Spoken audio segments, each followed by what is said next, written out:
이번 시간에는 우리 주기억장치 할당 기법에 대해서 같이 한번 살펴보도록 하겠습니다. 우리 주기억장치의 할당 기법이라는 거는 프로그램이 됐든 데이터가 됐든 이런 것들을 이제 실행시키기 위해서는 우리가 이런 프로그램이나 데이터를 우리가 주기억장치에 집어넣어야죠. 그때 이제 주기억장치에 어떻게 이제 할당하냐? 그게 이제 우리 주기억장치 할당이요. 우리 주기억장치 할당하는 방법을 보게 되면 연속 할당하는 방법이 있고요. 분산 할당하는 방법이 있고 이렇게 두 가지가 있습니다. 연속 할당 방법이라는 건 말 그대로 프로그램의 주기억장치에 연속으로 그렇게 이제 할당하는 기법을 보고 얘기하는 거고, 분산 할당 기법이다라고 하게 되면 내가 주기억장치에 집어넣을 그 프로그램이 있을 거 아니에요. 그 프로그램을 특정 단위의 조각으로 이제 나눠요.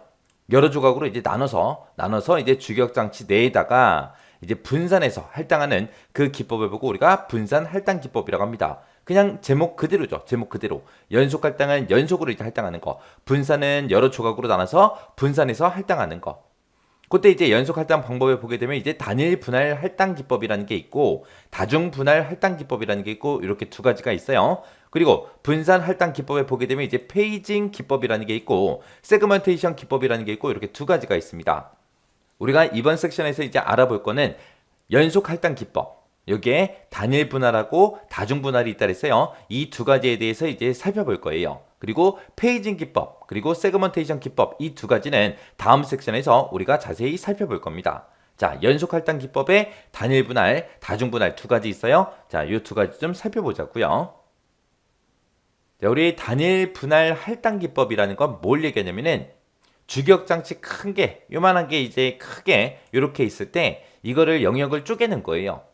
그래서 앞에 영역은 우리 운영체제가 들어갈 그 영역이고요. 뒷부분은 이제 사용자가 사용할 그 영역. 해서 영역을 아예 구분지어서 사용자가 이제 실행시키는 그런 프로그램들을 이제 사용자 영역에 저장이 되게 그렇게 이제 만들어주는 게 우리 단일 분할 할당 기법입니다.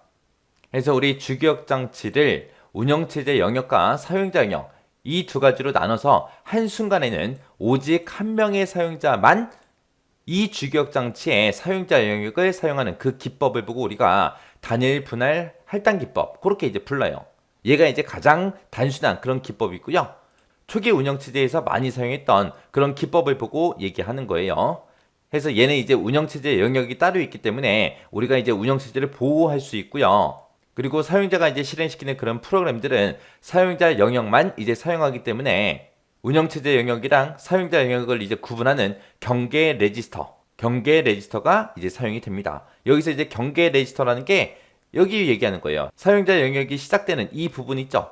이 사용자 영역이 시작되는 그 주소를 기억하고 있는 게 우리 경계 레지스터예요.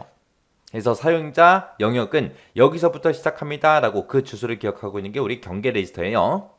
근데 이렇게 이제 사용을 할 때 만약에 프로그램의 크기가 크기가 작을 때 사용자 영역이 이제 낭비가 될 수 있겠죠. 그래서 단편화가 많이 생길 수 있습니다.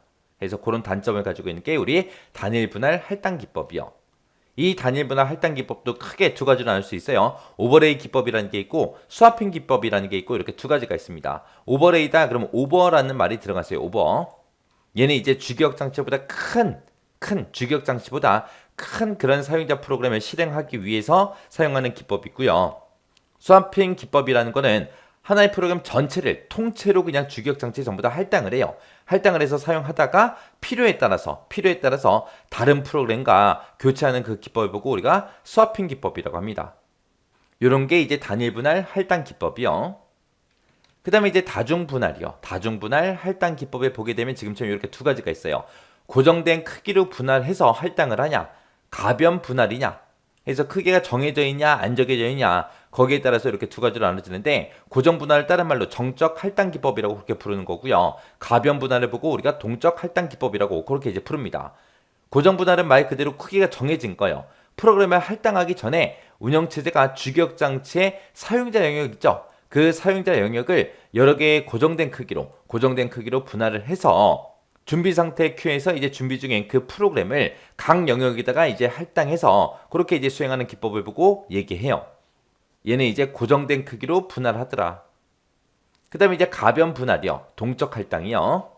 얘는 이제 주기억장치를 미리 분할을 안 해요. 미리 분할을 안 하고 프로그램을 이제 주격장치에 적재하면서 필요한 만큼 그 크기로 영역을 이제 분할하는 그 기법이요.